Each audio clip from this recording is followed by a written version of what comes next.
Amici di Radio Guest, ben ritrovati anche questa settimana di fine estate. Siamo con Giorgio Pascolini, Yo-Yo, per i più, diciamo, del mondo della notte, per gli amici. Innanzitutto, grazie di essere qui nello spazio di Radio Guest. Ciao Giorgio. Ciao a tutti, ciao, grazie a te Igor per avermi invitato, ci mancherebbe, un piacere. Giorgio, ma ti chiamerò Yo-Yo perché mi sembra mi chiamano tutti Yo-Yo. Yo-Yo quando nasce era un PR, è tuttora uno dei più grandi PR del mondo, diciamo, dei locali. E quando nasce questa figura? Ma nasce un po' da una passione, sai, in realtà nasce da quando ero ragazzino. A me piaceva un sacco la musica, mi piaceva tutto ciò che era musica, intrattenimento, stare in mezzo alla gente, e da lì ho cominciato a organizzare delle prime feste, quelle festicciole. Penso che tutti prima o poi, sai, dopo le feste delle medie inizi a organizzare chi sapeva suonare, chi sapeva fare da bere, cose di questo tipo, e io ho cominciato a organizzare delle prime festicciole. Dalle prime festicciole è iniziato a ingrandirsi un po' la cosa ed è diventato un mestiere, e così dopo la storia ha fatto il corso, insomma, no? Nel corso della tua carriera, le esperienze più forti, quelle più significative, che hanno anche poi fatto diventare il Yo-Yo che conosciamo tutti oggi, quali sono state? Beh, sono state molte, diciamo. Le prime sono state, le ricordo con molto piacere, con molta nostalgia, in quanto c'era l'entusiasmo delle prime volte, no? Piano piano, quindi mi posso riferire alle prime discoteche, potrei dirti il Pick Up a San Daniele oppure il Castello di Medea. Villa Sofisa era sicuramente molto bello, ma anche l'Engie Blu comunque se la giocava, insomma. Dopodiché, dopo il Pick Up a San Daniele, che parliamo del 95-96, al 98 mi quitò questa opportunità e presi questo locale che mi sento di dire che a Udine ha fatto un po' la storia, che si chiamava Passaparola. Dopo abbiamo cambiato nome e diventò Password, ed è stato quello che forse mi ha fatto conoscere in tutto il Friuli, insomma.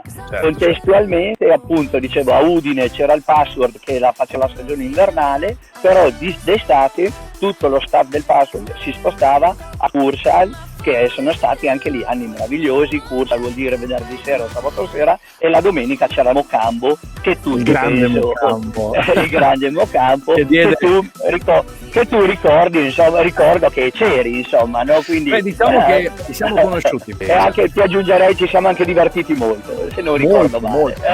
Allo stato attuale Yo-Yo, insieme con tutto il suo staff, avete il Fuel e il Punta Faro. Come vi siete organizzati invece per questa stagione bizzarra del 2020, dell'estate 2020?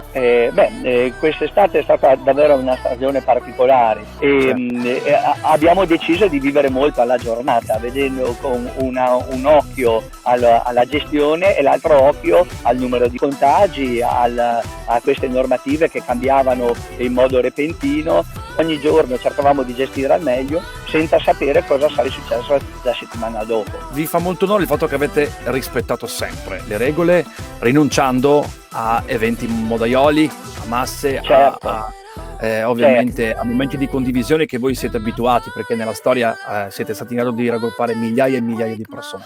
Non è stato facile questo per uno come Yo-Yo, immagino. È stato difficilissimo, perché è sempre stato nelle nostre corde avere queste due velocità, gestire a due velocità i nostri locali. Da una parte c'era appunto il diurno, che era dalla colazione, i pranzi, gli aperitivi la sera, e dopo gli eventi che per noi sono sempre stati molto importanti, non solo per l'incasso ma per la visibilità, per far conoscere il più possibile a 360 gradi. È stato un po' frustrante, ecco, però le normative erano molto chiare, quindi abbiamo preferito prendere questa direzione. Chiedo come hai fatto, perché caratteristiche come le hai tu le hanno veramente in pochi, come hai fatto nonostante gli anni passassero, perché una volta Yo-Yo aveva 20, 30, ora ne ha 40, 45, certo. Quanti anni hai non lo voglio dire. Io ho 51 anni, quest'anno andrò per 51, inizia già a stare male, comunque non preoccuparti, va bene. 50 anni però sei riuscito sempre a stare con tutti,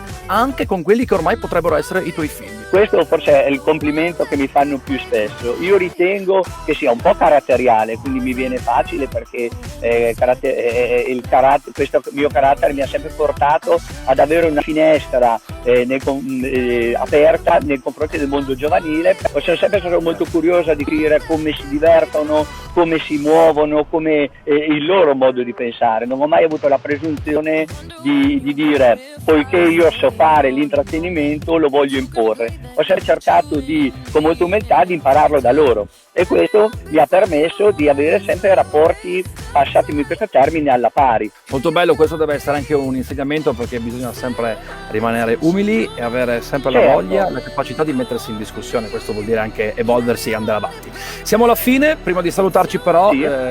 Qualcuno tu hai da ringraziare? A parte Igor Pezzi, che lo ringrazierò sempre, no vabbè, è inevitabile che ringrazio tutto il mio staff, a partire da mio Mauro, che è sempre stato un partner, un amico e un socio, la mia famiglia, da mio fratello, la mia famiglia, i miei figli, eccetera, e tutti gli staff che negli anni hanno collaborato e hanno permesso di realizzare cose che da soli, e sono sicuro che sarebbe stato impossibile, assolutamente possibile. Grazie ancora Yo-Yo di essere stato qui a Radio Guest. Grazie a voi, buon lavoro Igor, a presto, grazie.